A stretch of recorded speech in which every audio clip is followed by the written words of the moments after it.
Donc, nous allons poursuivre cette journée avec la seconde table ronde consacrée à l'intelligence artificielle et droit vers une utilisation éthique et responsable. Et à cette table ronde, eh bien, Thomas Saint-Aubin, président de l'ADIGE, va nous rejoindre. Éric Lequelennec, avocat au barreau de Paris, ancien membre du Conseil de l'Ordre. Et enfin, Marion Lerouet, qui est maître de conférence à l'Université de Capitole, Toulouse.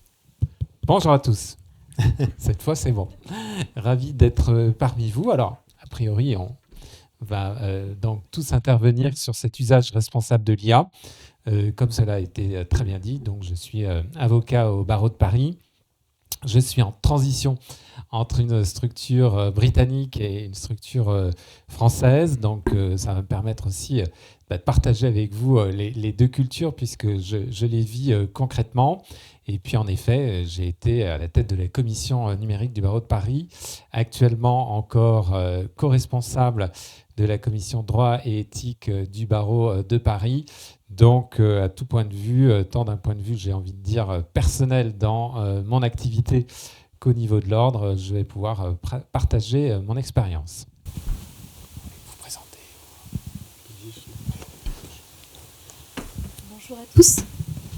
Bonjour à tous, merci pour votre présence. Je m'appelle Marion Lerouet, je suis maître de conférence en droit privé à l'UT Capitole à Toulouse. Et donc, merci pour l'invitation. Je suis spécialisée en droit des affaires et en droit du numérique. Voilà, merci.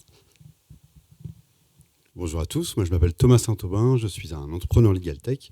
J'exerce comme off counsel dans un cabinet, je suis chercheur en droit du numérique, mais c'est sous la casquette de président de l'ADIGE, nouvellement élu, que j'interviendrai aujourd'hui à Jury Connexion, association sœur depuis des années de l'ADIGE, et merci pour l'invitation. Alors, l'alpha et l'oméga de l'avocat, c'est bien sûr sa déontologie, dont on dit que s'il en était dépourvu, il serait un simple consultant. Et c'est ce qui lui permet, en effet, peut-être, et sûrement, nous dirons les institutions, d'avoir une valeur ajoutée et, en tous les cas, d'exercer selon, bien sûr, son serment et les principes fondamentaux à l'origine de cette profession d'avocat, qui sont bien sûr la dignité, la confiance, l'indépendance, la probité, sans oublier l'humanité. Et ces valeurs cardinales, elles sont quand même un peu mises au défi de ces nouvelles technologies et de l'intelligence artificielle, pour la simple et bonne raison que, pour une fois, on a une technologie qui n'est pas simplement là pour finalement aider l'avocat, mais qui peut quand même, d'une certaine manière, faire le travail à sa place, parce que les intelligences artificielles, tout simplement, peuvent être autonomes, et tout particulièrement l'intelligence artificielle générative. Donc, il y a le risque, en effet, que l'intelligence travaille à la place de l'avocat, que l'avocat, finalement, se contente de poser la question, alors plus ou moins bien, et qu'en fonction du résultat, s'il a l'air à peu près cohérent, le transmette au client, et patatras. C'est là qu'on l'a vu à plusieurs reprises, notamment aux États-Unis d'Amérique et au Canada. Si l'intelligence artificielle a fait une sortie de route et a halluciné, comme on dit, eh bien, à ce moment-là, c'est évidemment la responsabilité professionnelle de l'avocat qui est engagée. Donc ça, évidemment, il faut l'éviter à tout point de vue. Et de ce point de vue-là, on le voit, les institutions que je représente quand même un peu ont travaillé, notamment pour donner des lignes directrices. Pour le moment, il n'y a pas encore de règles introduites dans le règlement intérieur national, qui est évidemment travaillé par le CNB et approuvé et décliné dans les différents barreaux. Mais on sent bien que la technologie est tellement puissante et impactante que probablement qu'il faudra y aller parce que, et j'ai les exposés, à plusieurs niveaux, ces risques peuvent être très importants et pas simplement engager la responsabilité civile professionnelle de l'avocat, mais clairement constituer des fautes déontologiques. Or, vous le savez, un avocat est doublement responsable. Du point de vue civil, c'est la RCP, et du point de vue déontologique qui nous intéresse tout particulièrement aujourd'hui. Alors, le premier point sur lequel je dirais que l'intelligence artificielle met vraiment au défi l'avocat, c'est justement par rapport au maintien, à la préservation du secret, ce qui est donc son obligation professionnelle de confidentialité, inscrit d'ailleurs pas simplement dans le RIN, mais la loi de 1971, et dont d'ailleurs le Conseil constitutionnel considère que c'est aussi un principe constitutionnel. Il n'y a pas d'avocat sans secret professionnel. Problème d'une intelligence artificielle, c'est qu'on commence par poser une question. Et les outils sont maintenant tellement évolués qu'on peut d'ailleurs, le plus souvent maintenant selon les outils, télécharger des fichiers, des documents, qu'il s'agisse d'actes judiciaires ou juridiques. Et à partir de là, toutes les informations vont non seulement servir à fournir la réponse qui est attendue, l'output, mais également enrichir le modèle, on a parlé des LLM, ou le modèle de fondation de l'intelligence artificielle concernée. Donc, double effet qui se coule et double, on va dire, violation potentielle du secret professionnel, ce qui évidemment pose une grave difficulté dans le sens où vous savez que les intelligences artificielles peuvent régurgiter des informations. Donc le cas, mais qui à mon avis finira bien par arriver, serait celui d'un avocat qui justement charge son contrat et puis obtient ses réponses, pense que ça va s'arrêter là, mais l'avocat du cabinet adverse va faire la même chose et ce faisant comprendre quelle est la stratégie de défense ou de négociation pour ce contrat tout particulièrement.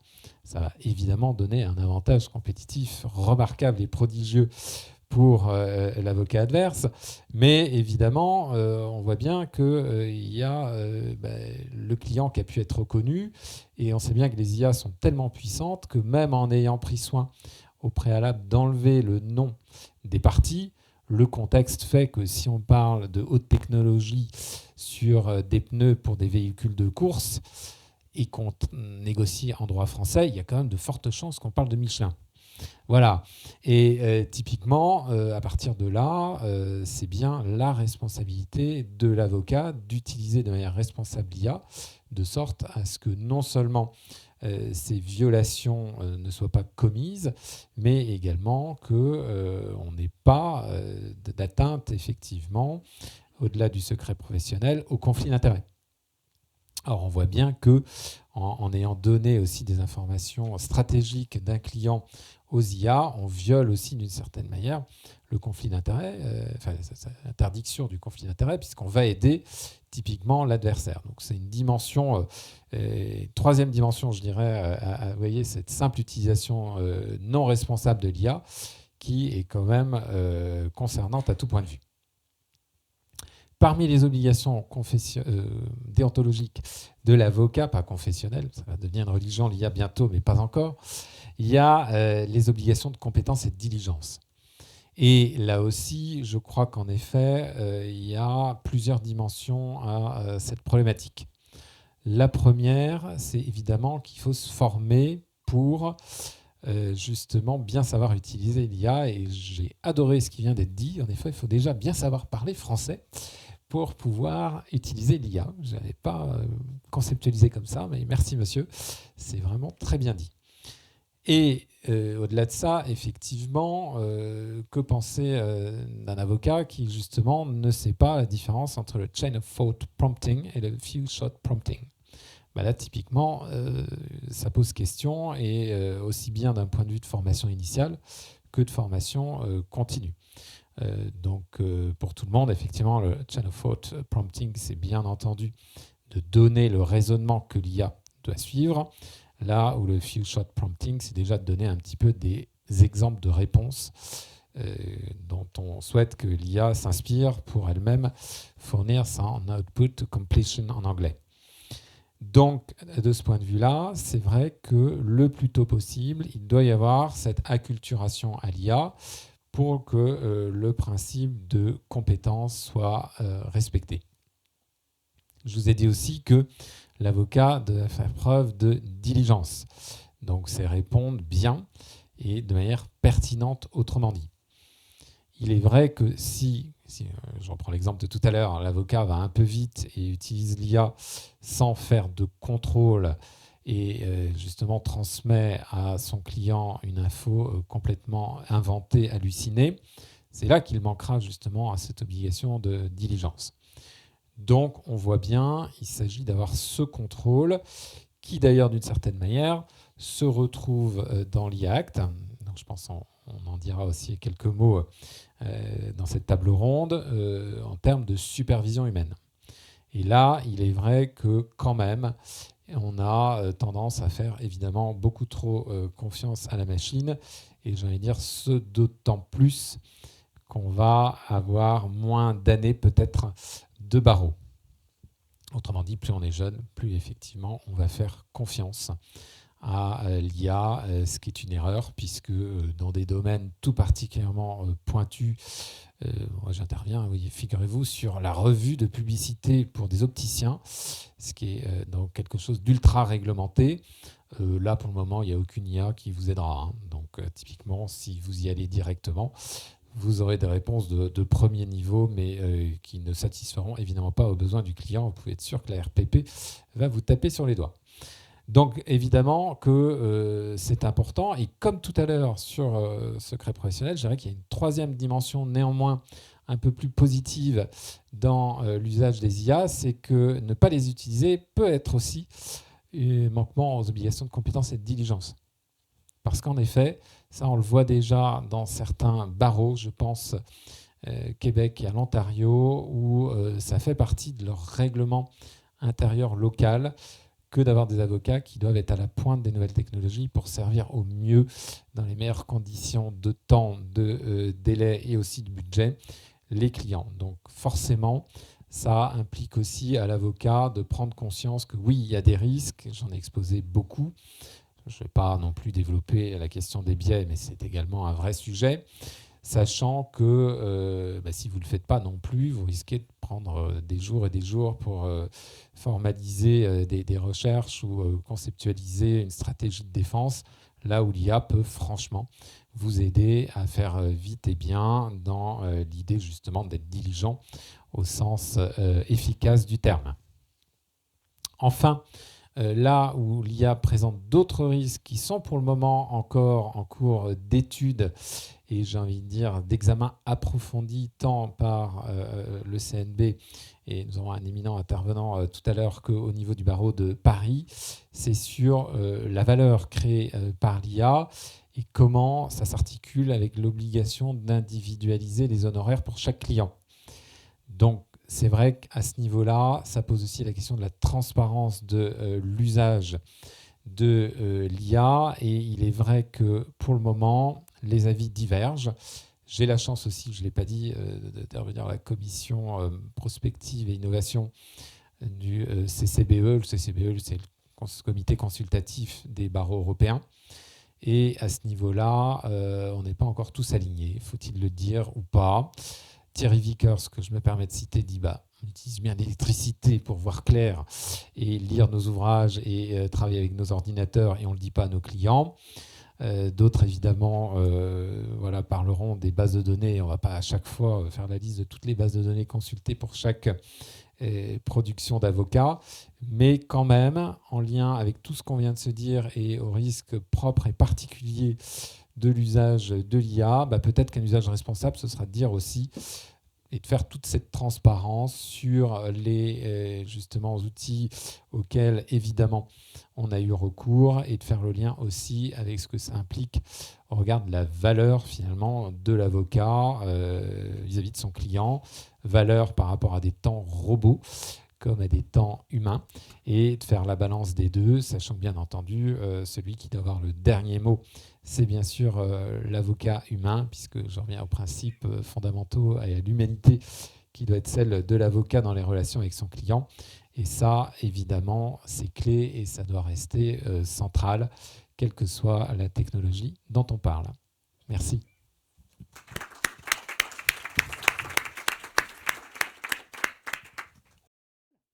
Merci beaucoup. Je réitère aussi mes remerciements aux organisateurs de cet après-midi et me permettre de m'exprimer aujourd'hui sur les codes de conduite au service d'un usage éthique de l'IA. Pour comprendre la portée de ces ensembles de documents qu'on va aujourd'hui rassembler sous le vocable code de conduite, revenons peut-être quelque peu sur des définitions qui vont cadrer la discussion, et ensuite je vous présenterai un panorama normatif de ces outils pour mener de premières réflexions sur ce que nous allons voir ensemble. Puisque nous parlons d'éthique de l'IA, mais qu'est-ce que l'éthique ? C'est une notion avec plusieurs sens, et en réalité c'est même une discipline qui relève du champ en réalité philosophique.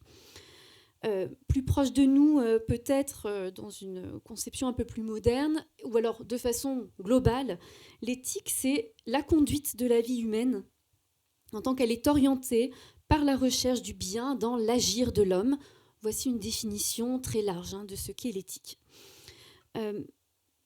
Pour le groupe d'experts chargé par la Commission européenne de rédiger les règles éthiques pour une intelligence artificielle digne de confiance en 2018, l'éthique met en jeu des idéaux qui donnent du sens à notre vie ou des règles qu'on se sent obligé de respecter. On touche alors à la sphère des valeurs et des principes moraux, et nous retiendrons du coup cette définition. Ce que nous verrons sous l'appellation norme éthique, ce sont des valeurs et des principes qui vont rester dans leur contenu, parfois eux-mêmes un peu vagues. Mais l'éthique, est-ce la morale ? C'est une dichotomie que l'on peut retenir ou non. Généralement, les termes éthique et morale sont traités ensemble, bien qu'ils soient séparés. Le terme moral renverrait en tout cas, au modèle concret et factuel de comportement dans une société donnée, pour un groupe ou une culture. Le terme éthique, lui, désignerait plutôt une appréciation évaluative de la morale, donc des actions et des comportements, d'un point de vue systématique et théorique. Il y aurait donc une sorte de méta-éthique qui serait une théorie de la morale. Je ne retiendrai pas comme d'autres, juristes notamment, je ne retiendrai pas ce sens pour plutôt ici entendre au sens d'éthique le renouveau de l'éthique, une déclinaison moderne de la morale, et plutôt donc une éthique appliquée. Il y aurait dès lors au sens moderne des éthiques. Et dans notre système juridique, on a commencé à voir apparaître ce terme à travers la bioéthique. Et il a continué à se développer à travers l'éthique des affaires pour aujourd'hui complètement intégrer l'éthique de l'IA. On ne peut pas non plus, et c'est la dernière définition ici, faire abstraction en tant que juriste du lien entre éthique et droit, puisque finalement chacun a un champ respectif, et le juriste a tendance aussi à percevoir l'éthique dans son champ propre, mais aussi dans les liens qu'il entretient avec le droit, pour le placer toujours un peu à côté, voire parfois dans un niveau infra-juridique. Donc nous l'avons vu très rapidement et bien sûr de façon très schématique, l'éthique, c'est ce qui est bien ou mal, c'est ce qui permet de déterminer des valeurs et des principes. Le droit, nous le savons, c'est de façon classique la règle de droit, ce que le système admet en son sein comme des sources valables, légitimes de règles telles que la loi ou la jurisprudence. C'est ce qui permet de savoir ce que nous pouvons faire ou ne pouvons pas faire dans notre système. De ce point de vue, lorsque on entrevoit l'éthique dans son rapport avec le droit, il y a en fait 3 relations possibles, là encore très schématiques et non exhaustives. Ce qu'on pourrait dire en premier lieu, c'est que cette norme éthique, elle est finalement une norme de droit souple. Donc ça, c'est une notion qui est née en droit international et qui est venue irriguer nos branches de droit interne jusqu'à aujourd'hui être quasiment acceptée au sein de la théorie générale des sources. Donc elle peut devancer la norme juridique, c'est-à-dire qu'elle va la préfigurer. Elle est une sorte d'antichambre du droit tel qu'on le connaît. Et c'est précisément ce rapport-là qui paraît le plus important en matière d'éthique de l'IA. On considère que cette norme éthique, elle va préfigurer la norme juridique future. Elle va venir l'inspirer et peut-être lui donner une forme plus flexible en attendant aussi que le droit arrive, puisque celui-ci met un peu de temps toujours à arriver. D'ailleurs, la CNIL, dans son rapport de 2017, vise la norme éthique comme une véritable éclaireuse du droit. Elle ouvre la voie. Dans un second rapport, la norme éthique peut fusionner avec la règle juridique, et notre système regorge évidemment de règles qui incarnent à elles seules toute la morale en réalité d'une société. C'est le droit pénal, la loyauté contractuelle, la protection des personnes économiquement dépendantes telles que le salarié, le consommateur, en tout cas des personnes qui se trouvent dans un rapport déséquilibré. C'est encore aussi le principe même de la responsabilité juridique. Enfin, l'éthique va pouvoir compléter la norme de droit dur dans les matières où cette règle de droit ne va pas pouvoir s'appliquer. Et ici, je vise notamment l'autorégulation des entreprises transnationales lorsque ces grandes entreprises exercent leur activité sur des territoires étrangers. Eh bien, l'État dont relève l'entreprise ne peut pas faire grand-chose, parfois, pour réguler ses activités. Et donc, c'est l'entreprise elle-même qui se charge de le faire sous son angle, sous sa supervision. Quoi qu'il en soit, l'éthique est l'expression d'un pouvoir normatif et c'est ce qu'elle partage avec la règle juridique que parfois elle embrasse ou que parfois elle coexiste avec elle. Enfin, je terminerai très rapidement, on est toujours sur les définitions, c'est vrai, sur l'éthique de l'IA, qui est quand même notre sujet aujourd'hui. Voilà, rapidement, le temps file, effectivement. Cette éthique de l'IA, elle naît des dangers, en réalité, de l'IA. Et c'est précisément les périls qui sont identifiés qui vont générer les valeurs précisément mises en danger. Notamment, ce qu'on relève dans l'ensemble des normes, enfin l'ensemble en tout cas, celles qui existent, les normes éthiques qui existent aujourd'hui en matière d'IA, c'est qu'on a un risque d'atteinte aux libertés fondamentales, et je pense qu'on l'a assez entrevu jusqu'à aujourd'hui. Ces libertés fondamentales en cause, c'est la non-discrimination, la vitalité du débat public, la déresponsabilisation de l'homme, l'atteinte à la vie privée ou aux données personnelles. C'est encore des risques d'atteinte aux intérêts publics, tels que la cybersécurité ou la réglementation algorithmique.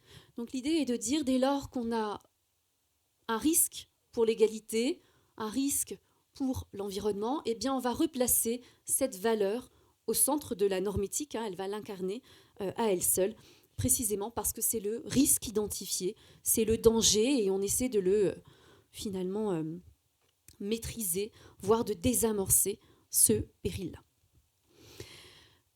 Raphaël Morel identifie dans son rapport paru en 2025 pour l'Observatoire de l'éthique publique, eh bien qu'en réalité l'éthique de l'IA est floue aujourd'hui, qu'elle fait la part belle aux principes, aux concepts vagues, sans que finalement on ne sache vraiment identifier qu'est-ce que l'éthique de l'IA, si ce n'est quelques boussoles comme ça de valeurs.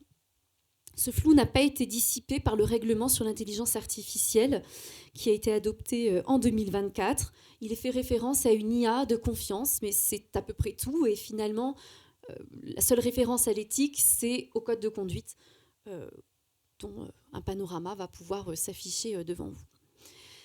Code de conduite, déclaration de principe, recommandations, parfois convention cadre aussi pour le Conseil de l'Europe en 2024. Ces normes peuvent schématiquement se distinguer en deux ensembles, les normes édictées par les organisations internationales et les normes édictées par des acteurs privés, pas n'importe lesquels, les entreprises généralement de grande envergure. Peut-être ce qui transcende la distinction, c'est la déclaration de Montréal en 2018, initiée par l'université de Montréal, du même nom, et qui a donc rassemblé, fédéré autour d'elle tout un ensemble de parties prenantes autour de 10 principes. Et au-delà de cette première déclaration, ou en tout cas on l'identifie comme telle, on a une véritable dichotomie après qui se présente à nous. Notamment évidemment, d'un point de vue des organisations internationales, l'UE apparaît comme chef de file de l'éthique de l'IA, alors même que dans les lignes directrices, ici, elles ne visent l'IA éthique très peu. Il y a un petit paragraphe en réalité sur ce que c'est, et il est simplement dit que l'éthique est là pour rattraper le retard que prend le droit par rapport à la technologie, et que du coup cette norme éthique, elle est là pour combler le vide, et que en attendant le droit, on a recours à cette norme éthique qui pourra l'inspirer évidemment par la suite. L'OCDE, bien sûr, s'est aussi doté d'une recommandation en 2019 sur l'IA. Le Conseil de l'Europe, avec sa convention cadre en 2024, là pour le plus récent, l'UNESCO, et en 2023, ce sont les États du G7 qui sont parvenus à un code de conduite international pour les systèmes d'IA avancés dans le cadre du processus Hiroshima. Donc finalement, chaque organisation s'est dotée de sa déclaration de principes, recommandations, code de conduite, et a affirmé des principes en réalité qui se rejoignent, puisque l'objectif de ces organisations n'est pas très différent, finalement, les unes par rapport aux autres. Ces principes, je vous les liste, et ça restera assez vague, puisque ce sont vraiment des énoncés de valeurs. C'est la transparence, la responsabilité, le respect de la vie privée, la liberté et l'autonomie, la durabilité, la dignité, l'équité, la non-discrimination. Et la liste, en fait, est encore longue, si ce n'est qu'on rajoute aussi ce qui est très caractéristique des systèmes d'IA, la robustesse, la sûreté, la transparence. Donc en fait, on a des valeurs qu'on a déjà évoquées en matière d'éthique des affaires, qui prend naissance années 80 aux États-Unis et qui se poursuit jusque dans nos systèmes. Et on les applique aujourd'hui en fait à l'IA, mais parce que les dangers sont réels. Concernant les normes privées, vous voyez ici projeté un tableau perfectible, fait par mes soins après une étude des codes de conduite des entreprises du CAC 40. C'est une étude menée au cours de mon doctorat entre 2009 et 2016. Donc c'est un tableau qui vaut encore, mais dans les grandes variables en fait, du coup, qu'il utilise. Ça, c'est du point de vue de l'entreprise privée. C'est-à-dire que si on prend son point de vue à elle, l'adoption qu'elle va pouvoir, l'adoption du code auquel elle va prétendre, eh bien parfois est spontanée, c'est-à-dire qu'elle va décider elle-même de créer un code de conduite, cette grande entreprise.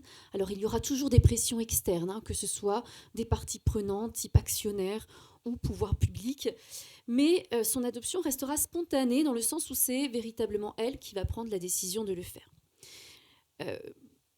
La deuxième partie de cette classification, toujours sur le tableau, je vous en prie, c'est que parfois aussi l'adoption va être plutôt incitée, voire imposée par les pouvoirs publics ou les organisations internationales type UE. Ici, bien sûr, pour ce qui intéresse les entreprises, bien sûr, placées sous son empire. Et là, on retrouve du coup nos codes de conduite RIA, règlement sur l'intelligence artificielle. Ils resteront ici incités. D'accord ? Ce ne sont pas des codes de conduite imposés, comme pourrait l'être par exemple dans notre système le code anticorruption Sapin 2 en matière d'éthique des affaires traditionnelles, mais c'est une incitation, une invitation à se doter de codes. Donc on voit qu'en fait la source de l'adoption du code est multiple, elle est soit spontanée, même s'il existe toujours des pressions externes, et parfois la pression est bien plus institutionnalisée lorsqu'effectivement c'est un texte qui commande ici l'adoption d'un code de conduite, que ce soit le RIA ou le Digital Services Act, en l'occurrence pour la lutte contre les contenus illicites. En fait, des codes de conduite, on en trouve quasiment maintenant partout. Et en matière d'IA, bien sûr, ils sont en voie de développement. Pour revenir sur les codes de conduite des entreprises privées, il en existe en matière d'IA pour les entreprises du secteur, c'est-à-dire les grandes entreprises du numérique, que ce soit donc ici Google ou Microsoft, bien sûr, qui se sont dotés évidemment eux-mêmes de principes. Alors, ils ne les appellent pas codes de conduite, pour le coup, ils n'ont pas élaboré de façon assez étonnante un document formel, en tout cas pas encore, alors que ce sont quand même les entreprises du secteur qui créent ici l'intelligence artificielle, voire le déploient. Ils ont juste élaboré quelques principes, là encore, assez vagues, mais bon, qui ont du sens pour nous en termes de valeur. Évidemment, ce ne sont pas que les entreprises du secteur qui se dotent de ces documents, ce sont aussi d'autres entreprises de tout autre domaine, plus proches de nos entreprises. En France, c'est la Maïf et Orange. J'ai trouvé 2 entreprises, il doit y en avoir d'autres. Hein. Évidemment, j'ai choisi quelques-unes, en tout cas les codes qui étaient les plus faciles à obtenir sur Internet. Sans oublier bien sûr d'autres entreprises européennes telles que BMW ou Capgemini. Pardon ? De conclure ? Oui, le temps file. Alors, quelques réflexions sur les codes. On va se demander à quoi est-ce qu'ils servent, comment on les rédige. En 3 minutes, c'est très peu, mais voilà quelques pistes de réflexion. Pourquoi se doter d'un code et pourquoi finalement ne pas juste garder en mémoire cette boussole morale pour commander l'action ? Eh bien parce que formaliser, c'est s'engager envers autrui, pas forcément s'engager juridiquement, même si le risque, si on peut le voir ainsi, est possible, mais c'est en tout cas le respect de la parole donnée, c'est engager son image, la confiance aussi des parties prenantes de l'entreprise, et l'on sait que l'image et la réputation est une partie du capital de l'entreprise assez importante. Formaliser, c'est aussi s'engager envers soi, c'est apprendre, c'est internaliser des valeurs jusqu'au moment où celles-ci sont tellement normales en réalité qu'elles vont guider l'action, quelle qu'elle soit, donc évidemment formalisée à une vertu pédagogique. Enfin, comment est-ce qu'on rédige le code de conduite ? Eh bien, ce code, juste vraiment pour schématiser, je termine, c'est à la fois un contenant, donc un outil, et un contenu. Concernant le contenu, pour nos codes en matière d'éthique de l'IA, peut-être que ce n'est pas tant des pratiques idéales, des pratiques du secteur qu'on souhaite. J'ai un lapsus révélateur. Ce n'est peut-être pas tant des valeurs, des bonnes pratiques du secteur qu'on suit déjà, qui viendraient être formalisées, que des valeurs idéales qu'on voudrait poursuivre. Donc là, en matière d'éthique, c'est vraiment les meilleures pratiques possibles, les meilleures valeurs, en tout cas celles qu'on placerait tout en haut d'une hiérarchie, ce sont des valeurs idéales. Ce qui n'est pas le cas de tous les codes de conduite, parfois. Ceux-ci viennent formaliser des pratiques qui sont déjà suivies et que le secteur considère comme bonnes. Là, on est vraiment dans qu'est-ce qu'on peut faire de mieux. Il y a une forme de mimétisme, bien sûr, aussi dans le contenu des codes. On voit aussi qu'on rappelle aussi la législation en vigueur, en tant qu'organisation, on se présente comme respectueuse de la loi, alors qu'évidemment, on n'a pas besoin d'un code pour l'être, et ça ne change rien. On est soumis à la législation, qu'on le veuille ou non, mais évidemment, là aussi, en termes d'image, de réputation, de pédagogie, ça fonctionne un peu mieux. Finalement, le code, c'est un outil de base, un contenu minimum auquel l'organisation va ajouter des dispositions qui lui sera spécifiques. C'est ce qui fait qu'il est un outil, ici, particulièrement malléable et qui facilite l'adhésion des destinataires. Enfin, sur ce qu'il est en tant ici qu'outil, eh bien, sa légitimité va dépendre de son mode d'élaboration, qu'il soit unilatéral ou concerté. Évidemment, plus il sera concerté, plus il sera légitime. Et enfin, c'est la qualité de son auteur qui sera aussi déterminante. L'auteur privé souffre d'un manque, d'un déficit de légitimité face aux décideurs publics. Je vous remercie.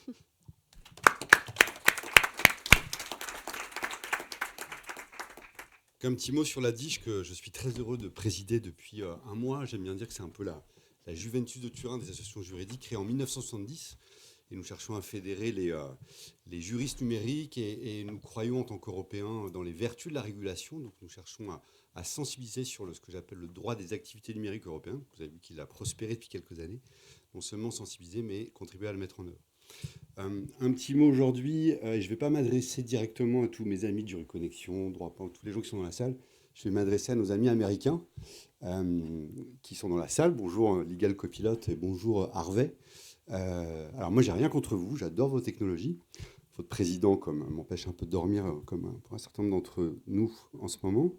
Mais je vous présente une initiative. Un certain nombre d'entre vous seront présents demain soir pour la présentation officielle. Et je voudrais juste le présenter un peu globalement. Donc nous, les Européens, nous avons déjà essayé de co-construire un écosystème qui s'appuie sur notre droit, la civil law, qui n'est pas le même que le vôtre. J'ai pu participer à l'éclosion de cet écosystème de l'innovation juridique quand nous avons mis en open data le droit français, rappelez-vous, en 2014. Depuis lors, nous sommes devenus le deuxième écosystème legal tech au monde. Les avocats ont innové, les DJ, certaines dans la salle, comme la BPC, ont largement su se saisir de l'innovation. Nous nous présentons aujourd'hui de manière assez regroupée. Demain soir, les directions juridiques, les avocats, les legal tech seront présents. Et que ce que nous avons cherché à faire depuis plusieurs mois, nous avons essayé d'apporter une réponse collective pour la souveraineté culturelle, technologique et économique de notre filière juridique. On est en grande discussion avec l'État, on ne pourra pas être souverain sur tout. Nous pensons, nous les juristes, que c'est important de préserver cette souveraineté qui est clairement menacée depuis quelques années et encore plus depuis quelques jours. Donc le consortium est ouvert à tout le monde. La seule condition est d'être membre de droit.org. Et tous ceux qui sont membres de droit.org seront les bienvenus demain. Vous pouvez encore adhérer, même si pour demain, on est fermé. Alors qu'est-ce que nous cherchons à faire et je vais être très court. Voilà le schéma. Alors, vous ne voyez pas sur la droite, je vais essayer peut-être de déplacer. Hop, c'est important. Si je le réduis, c'est bon, je ne vais pas aller. Ok. En fait, vous avez peut-être lu le rapport Draghi.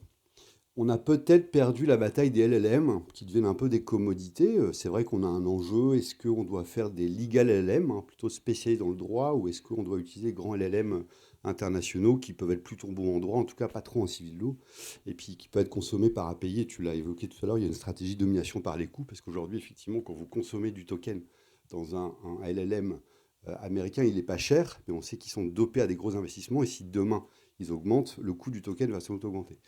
Nous, ce qu'on a cherché à faire, c'est mettre en œuvre la data stratégie européenne et l'IA stratégie européenne. Elle est assez simple à comprendre, elle s'appuie sur un principe qui est la séparation des pouvoirs numériques. C'est-à-dire que dès 2016, dans la loi République numérique, la loi Le Maire en France, nous avions posé ce droit à la portabilité. Nous avions oublié quelque chose que vous, amis américains, avant, vous aviez complètement intégré, c'est qu'on a une approche, comme souvent nous les juristes, purement littéraire du droit. Donc on a consacré dans le RGPD le droit à la portabilité, mais on a oublié que les standards techniques de partage des données, étaient gérés par des acteurs internationaux. Et souvent, les Européens sont très peu présents, donc on se faisait imposer les schémas de partage. D'ailleurs, le Data Portability Project réunissait les grands GAFA. Donc en fait, à partir du moment où on n'avait pas cette approche-là. Ensuite, nous avons fait ce lobby, on a fait le New Governance, on voulait passer des CGU au CGR, ces conditions générales de réutilisation, pour pouvoir, nous juristes, définir les conditions de réutilisation de nos données. Et puis nous avons eu, à force d'un gros travail de lobbying qui a occupé beaucoup d'Européens, et notamment l'écosystème français était présent, le Data Governance Act et le Data Act. Et ce qui est parfois ignoré dans le DGA qui est en train d'entrer en vigueur, c'est que nous avons posé un principe de séparation des pouvoirs numériques entre les détenteurs des données et ceux qui exploitent les données. Et ce schéma-là, qui a su convaincre le CNB, la FJE, la NJB, et puis tout un tas d'écosystèmes, est très simple en fait. C'est que nous avons sur la gauche les données juridiques, qui se décomposent en données ouvertes et en données privées. Et sur la droite, nous avons les agents IA. Alors, je parle bien d'agents IA, je ne parle plus d'IAG. Je me tourne vers l'avenir. Ce qui arrive, l'agentification, c'est plus seulement des gentils IAG documentaires qui nous permettent de rechercher dans les corpus documentaires. Ce sont bien des agents IA qui tournent autour d'assistants qui vont réaliser des opérations autour des grandes legal opérations du droit, c'est-à-dire le contrat, l'equity, le corporate et la conformité. Alors, sur la gauche, qu'est-ce que nous essayons de faire dans cette infrastructure mutualisée? Sur quoi s'appuie-t-elle déjà? Elle s'appuie sur les apports technologiques de tout l'écosystème. Parce qu'on n'a quand même pas chômé depuis 10 ans. On a des acteurs technologiques en Europe, à commencer par Soprasteria, qui est le principal porteur, intégrateur souverain des data space en Europe et de ce projet. On a quand même des technologies en Europe qui sont au niveau. On s'appuie également sur les infrastructures open source financées par l'Europe. Les data space mettent en œuvre le DGA, le Data Act, etc. Il y a plus de 10 milliards d'euros qui sont investis dans l'Europe. Vous avez plus de 60 data space aujourd'hui en Europe, dans les différentes filières. Il y en a 2 qui arrivent dans la filière nucléaire et la filière aéronautique. Il n'y en a aucun en Europe sur la filière juridique. Nous sommes très heureux, les Français, d'être les premiers à lancer un Legal Data Space pour créer un espace de données commun sur la donnée juridique. Ensuite, premier argumentaire, les gens vont dire, mais vous ne vous rendez pas compte, vous allez jamais mutualiser de la donnée juridique, encore plus privée, dans un serveur unique. Ce n'est pas du tout ça, on est dans des architectures décentralisées, puisque le principe justement de séparation des pouvoirs fait qu'au milieu, on va créer un intermédiaire de la donnée. Au sens de la DGA, qui a un statut régulé à l'ARCEP. Aujourd'hui, on a 10 intermédiaires de la donnée en France. Il y en a déjà 2 qui sont partenaires du Data Space, l'association Prometheus X et Themis X, qui nous apportent leur statut et leur expérience. C'est-à-dire que sur la gauche, vous avez les données. Celles qui peuvent être mutualisées, c'est éventuellement, on en a beaucoup parlé, pour faire de l'IA efficace et conforme, on ne va pas tous refaire le même investissement sur les RAG, c'est-à-dire vectoriser le droit positif, sur du fine-tuning de LLM, sur des modèles IA, et pourquoi pas des modèles IA, dans ce que tu disais tout à l'heure, des niches aussi précises que des niches de droit comme on en trouve.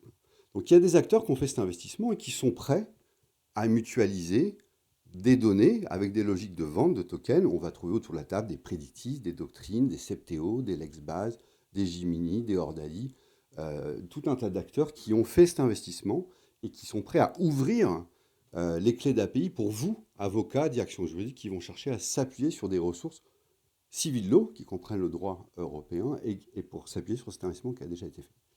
Puis ensuite, les données privées.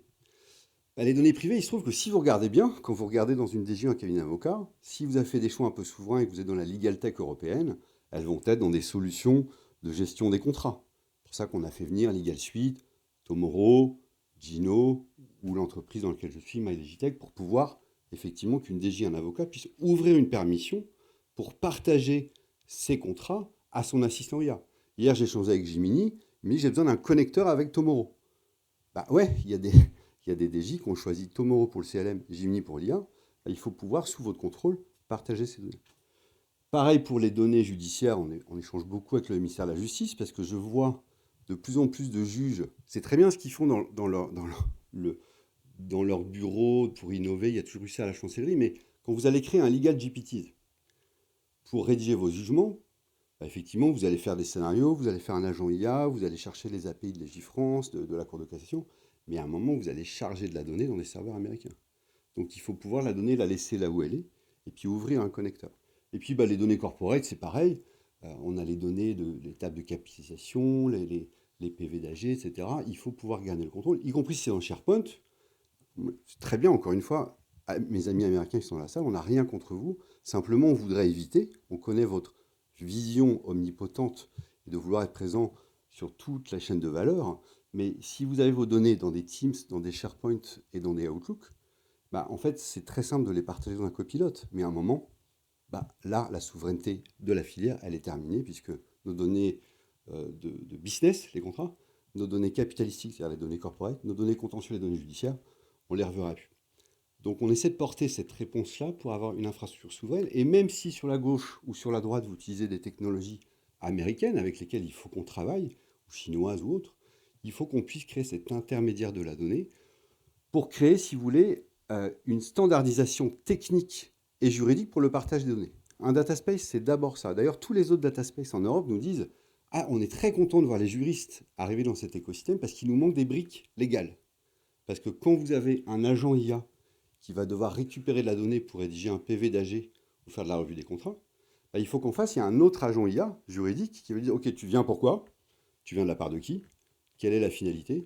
Quelles données tu as besoin? Ok, je t'ouvre par un mécanisme de token la possibilité de la consulter et de l'écrire. » Donc on distingue bien sur la gauche ces données open data enrichies, mutualisées.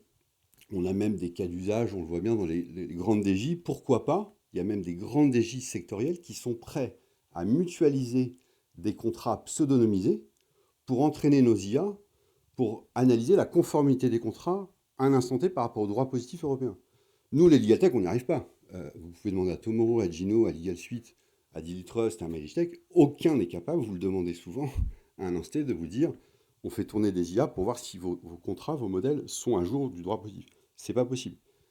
Les contrats signés, les modèles, appartiennent aux DJ, aux avocats. Donc il faut qu'ils aient la possibilité, bien sûr les pseudonymiser ou les anonymiser, de créer des données synthétiques pour que nos IA soient capables ensuite d'analyser la conformité. Et puis, vous avez l'enjeu économique, parce que ce qui est intéressant en partant des agents IA, c'est que vous partez finalement sur le marché du droit. Alors, l'un des cofondateurs du projet, Martin Bussy, termine une thèse sur le marché du droit, avec le professeur Défunt. Ce qui est intéressant, c'est que le marché du droit, il augmente. Je ne vais pas révéler les conclusions de sa thèse qui sera soutenue en mai. Droit.org lance un observatoire du marché du droit pour faire vivre sa thèse et échanger des informations sur le marché du droit. Tous les membres de Droit.org sont invités à candidater. Il dit que le marché du droit passe entre 2026 et 2030 de 47 à 60 milliards. Aujourd'hui, l'information juridique, la Legal Tech, c'est 1 milliard sur 47. Sur 60 milliards, ça va être 6 milliards pour l'IA. Donc ça va être 10%. Chers amis américains, je sais bien que vous comptiez prendre ces 10% du marché du droit. Nous, les Européens, on va essayer déjà d'en prendre une petite partie. Et comment on va faire ça? C'est qu'on s'appuie aussi, on découpe le business model du marché du droit, parce que si derrière, vous prenez le contrat, l'equity, la conformité, le corporate, vous retrouvez tout le delivery des experts comptables, des avocats, des DJ. Et en fait, on connaît la valeur d'un acte. Il y a une grande DJ avec qui on travaille là, qui nous dit, moi j'ai 150 PV d'AG à faire par an. On sait ce que ça lui coûte en ressources internes, en experts comptables. Demain, pour faire tourner un agent IA sur les PV d'AG, c'est assez compliqué. Il a pas mal de données à les récupérer, des données privées, des données mutualisées de type LLM et des ontologies sur le droit des sociétés pour que ce soit conforme, et on a une idée de coût. Et l'intérêt d'un data space, c'est que la valeur est mutualisée. Je ne rentre pas dans les détails, ceux qui sont là demain le verront un peu plus. On a mis en place un système de tokenisation de l'actif numérique, application de la loi Pacte, pour justement répartir la valeur entre les fournisseurs de données et en bout de chaîne, ceux qui développent des agents IA, les avocats. Il faut que ce soit les avocats aussi qui le développent, parce que l'agent IA, c'est fini la dichotomie information-conseil. L'agent IA, il fait des tâches. Donc c'est pour ça qu'on est très content d'avoir le CNB avec nous, parce qu'à un moment, il faut qu'un certain nombre d'agents IA qui vont faire des tâches soient sous le contrôle des avocats, qui pourront les nourrir par un contrôle de l'ontologie, qui pourront le contrôler sur son entraînement, sur l'explicabilité de l'algorithme, et qui pourront le proposer à leurs clients en le vendant directement sur des formules d'abonnement. Par contre, ils devront reverser une partie à des fournisseurs de données, à l'infrastructure. Tel est le modèle économique d'un data space. J'espère que j'étais très court. Et juste pour conclure, on essaie d'innover. On a beaucoup parlé de la mise en œuvre du droit. Le droit est très complexe. Les juristes, on a cette approche très littéraire du droit. Ce qui est intéressant dans les data space, c'est qu'on met en place des rule books. C'est-à-dire que vous voyez les systèmes de hard law et soft law, ils vont être définis sous forme de règles. Et ces règles, on va les accoler aux data. Donc ça, c'est un gros chantier de R&D. On va recruter des chiffres, etc. sur le data space. Pour justement tout ce que tu as évoqué, on va puiser dedans, il faut vraiment qu'on collabore. On a un certain nombre d'hard law et de soft law par secteur pour faire en sorte que les jeux de données par secteur puissent épouser ces règles pour que directement les agents IA soient capables de contrôler les conditions de partage. Voilà, donc, juste pour conclure, il y a 2 ans, je me souviens, j'étais à Dakar, les Africains proclamaient le droit à la non-cybercolonisation. Moi, à titre perso, je suis entré en résistance. On a un certain nombre à coporter ce sujet. On y croit beaucoup et on a besoin de vous tous, de toute la communauté juridique, pour nous aider à porter cet ambitieux projet. Merci à tous.